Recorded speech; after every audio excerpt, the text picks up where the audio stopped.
Good afternoon, ladies and gentlemen. My name is Jonathan Moyer, and I am one of the associate directors of music here at the Church of the Covenant, and I am also organist in this space, and it gives us great pleasure to welcome you here today for this very special concert.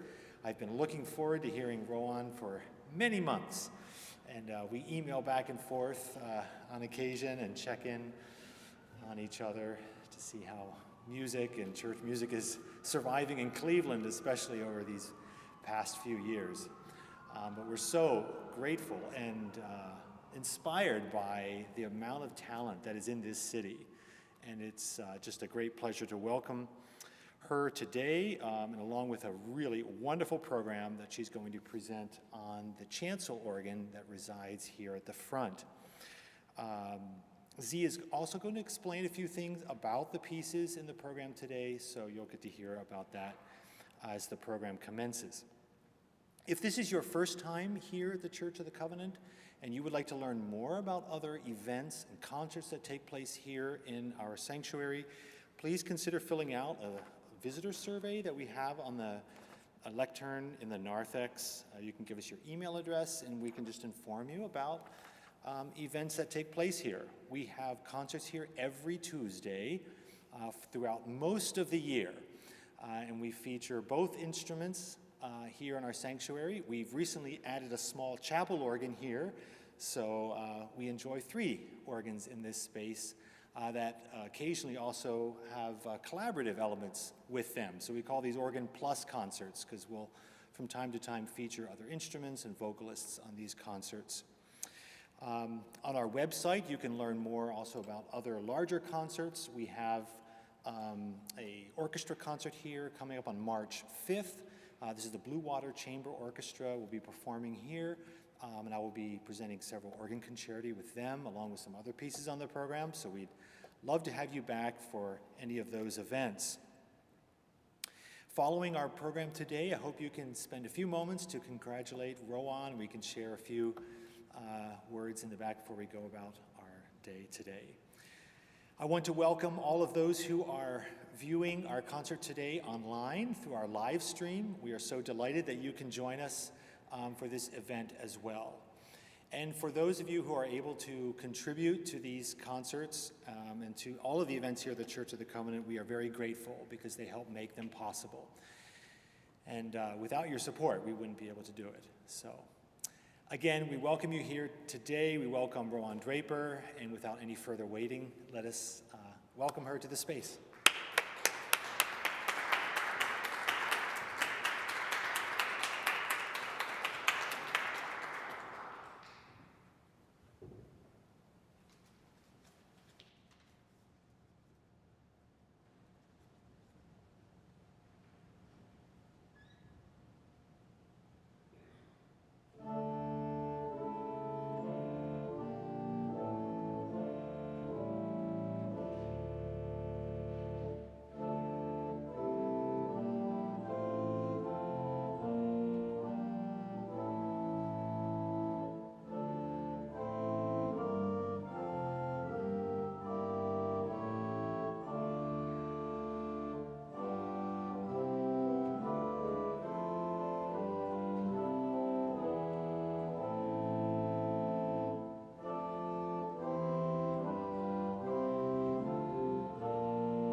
that is music written using pre-existing tunes.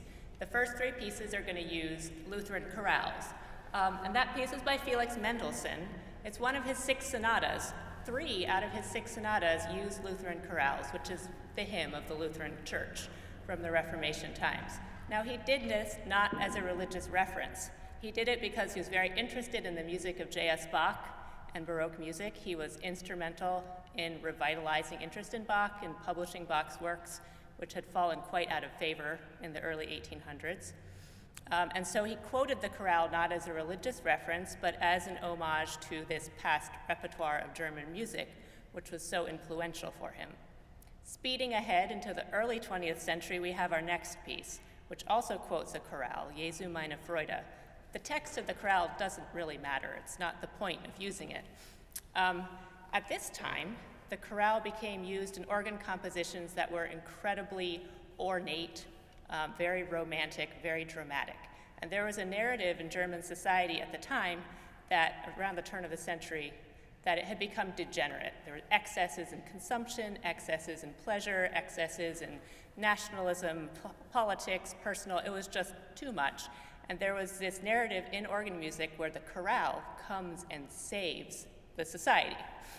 This is used in some of Max Reger's pieces too. And this piece is really explicit. It's subtitled Inferno.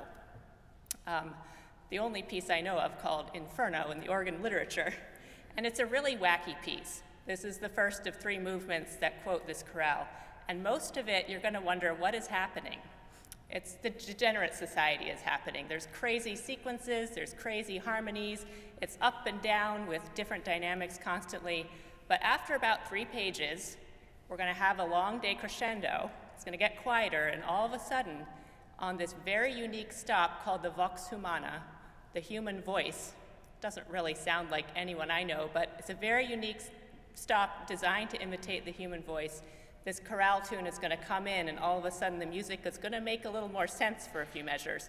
Then it's going to go away again, and it's going to come back and forth. And by the end of this movement, all the tumult is going to resolve in a very grand, very happy, very major ending with the final phrase of the chorale. And so this is going back to the music of Bach, the legacy of that music, and not the religious connotation, but like that is what, quote unquote, saves this crazy harmony you're going to hear.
success. In the early 20th century, kind of started in Germany and then spread to other parts of the world, there was a real reaction against Romanticism, against these orchestras that had 4 brass choirs in the wings and 150 players on the stage, symphonies that were over an hour long. I don't think there's a single page in the piece I just played without a new tempo marking. The dynamics go from 4 Ps, P and EC, however EC mo's, lots of ECs, and then ends in 4 TC, EC mo, like it's full of drama. It's a very rich repertoire, but people had gotten done with it. And Hugo Distler, the composer who wrote this next piece, what he had in the church where he played was a historic organ from the 1600s that hadn't really been altered.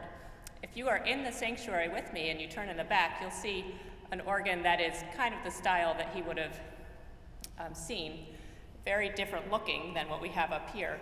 An organ built with principles of clarity of speech, many fewer stops, this kind of layered dynamic. You were on a sound for a long time, and then maybe you switched to another one that contrasted, and then you went back. None of this going to and from different harmonies and dynamics every other measure or every page. So he really responded to the sounds of the old organ that he had and used it to craft something new.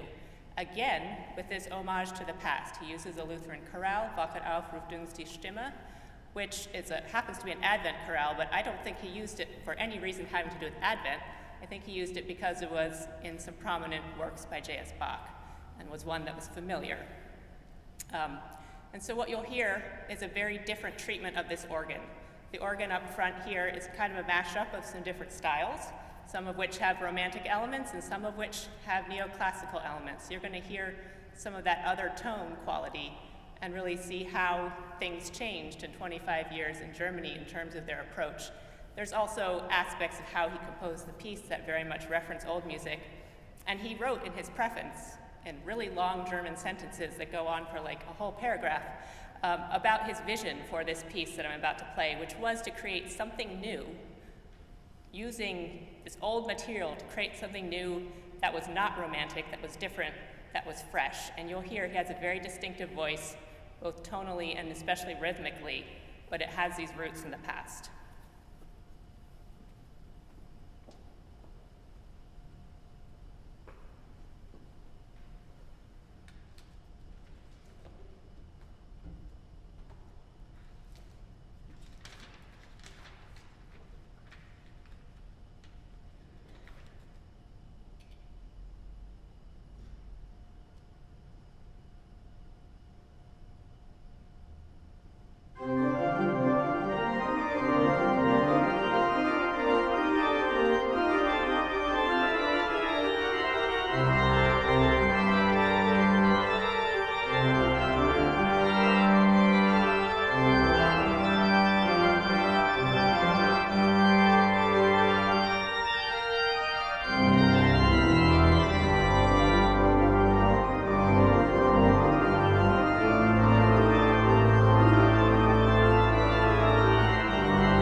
going to jump to France now, where of course the national hymn music isn't Lutheran chorales, it's plain chant, as France is a largely Catholic country.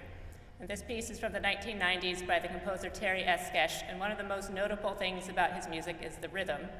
You will notice there's extremely intricate and catchy rhythms throughout this piece. It's also retrospective, though, the use of this plain chant, Victimae Paschali, which is an Easter plain chant about the blood of Christ, fairly medieval, bloody words. I don't think this piece has any reflection on those words, and when he's written about the piece, he's written only about the technical parts of it, musical, not the text reference. It is just a symbol of France's past. France, during the Baroque period, their composers used plain chant. In the Romantic period, their composers improvised on plain chant during the Mass, and again in the 20th century. And that retrospective aspect is really solidified in the fourth movement of this piece. He actually quotes the most famous French piece ever written using this plain chant by the kind of early 20th century, late Romantic composer Charles Tournemire, who did this massive improvisation on the Victimae Paschali. Someone wrote it down, it got published. It's quite famous and quite popular. And for two measures, he quotes a really memorable moment from that piece. Within all this crazy rhythm that you're going to hear, all of a sudden it's like two measures of just straight chords that make sense. That's the Tournemire. And then he goes back to his rhythmic world. So there's this real old and new, making something new but not out of nothing, out of references to the heritage of the countries in this organ music today.